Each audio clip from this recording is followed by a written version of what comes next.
중앙일보는 LG화학이 미국 1위 자동차 기업인 제너럴 모터스와 25조 원 규모의 양극재 공급 계약을 맺었다고 보도했습니다. 이번 계약 규모는 순수 전기차 500만 대를 생산할 수 있는 물량으로 LG화학은 미국 테네시주 양극재 공장이 본격적으로 가동하는 2026년부터 GM의 북미산 양극재를 공급할 예정입니다. 양사 간 협력 관계가 전기차 배터리에서 배터리 소재로 확장됐다는 평가가 나옵니다.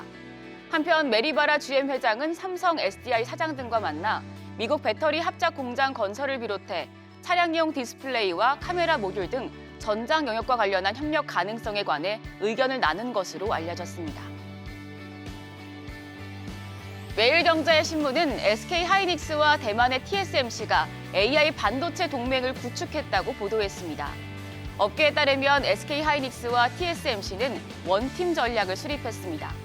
SK하이닉스의 HBM 생산 일부 공정을 TSMC가 담당하는 것을 시작으로 두 기업이 차세대 3차원 패키징으로까지 협력 범위를 확대해 나갈 것이란 관측이 제기됩니다. 양사가 연대하게 된 건 삼성전자의 기류에 위기감을 느꼈기 때문으로 풀이됩니다. 현재 HBM 시장에선 SK하이닉스의 점유율이 삼성전자보다 조금 더 높습니다.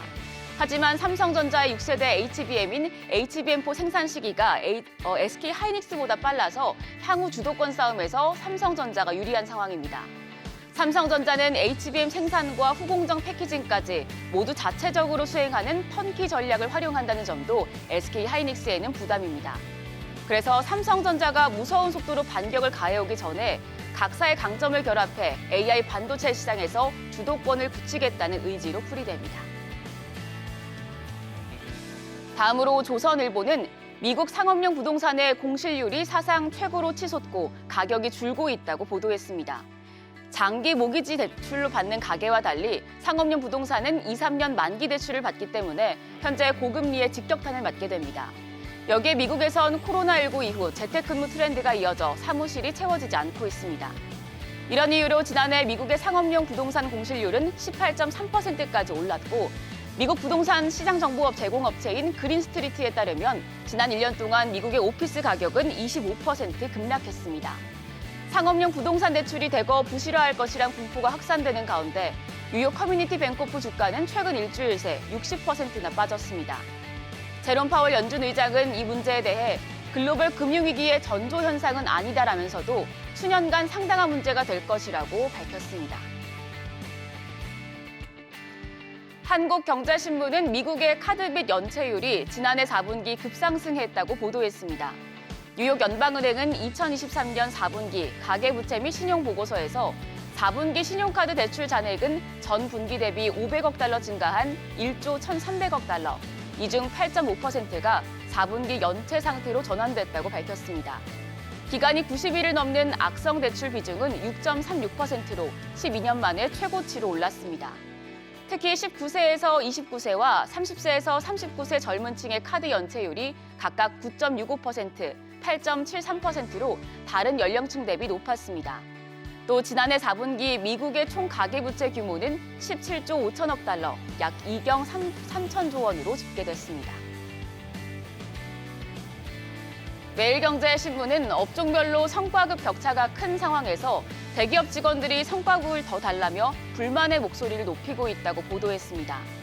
업계에 따르면 현대자동차 노조는 눈부신 실적에 걸맞는 공정 분배를 실현하려며 최근 사측에 특별 성과급 지급을 요청하는 공문을 보냈습니다.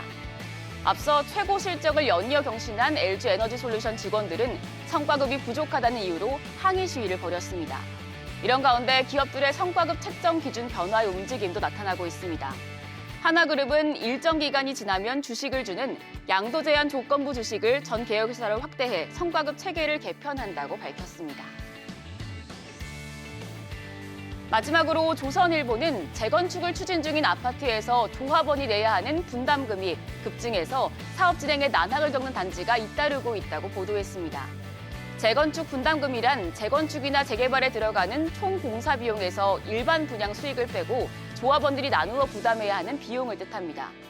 최근엔 고금리와 공사 비용이 급증하면서 일반 분양가를 높게 받아도 공사비 상승에 못 미쳐 조합원 부담이 크게 늘고 있습니다. 서울 서초구 잠원동의 신반포 18차 337동의 경우 5년여 전 재건축을 처음 추진할 때와 같은 평형의 아파트를 분양받은 경우 가구당 분담금은 3, 4억 원 추산됐지만 전용 면적 111제곱미터를 보유한 조합원이 면적을 줄여서 97제곱미터 아파트를 받아도 현재 내야 하는 분담금은 12억 1,800만 원에 달하는 것으로 나왔습니다. 다른 재건축 아파트도 분담금이 많이 늘면서 이 분담금 때문에 사업 일정에 차질이 빚어지자 당분간 사업 지원은 불가피할 것으로 보입니다. 지금까지 조간 브리핑이었습니다.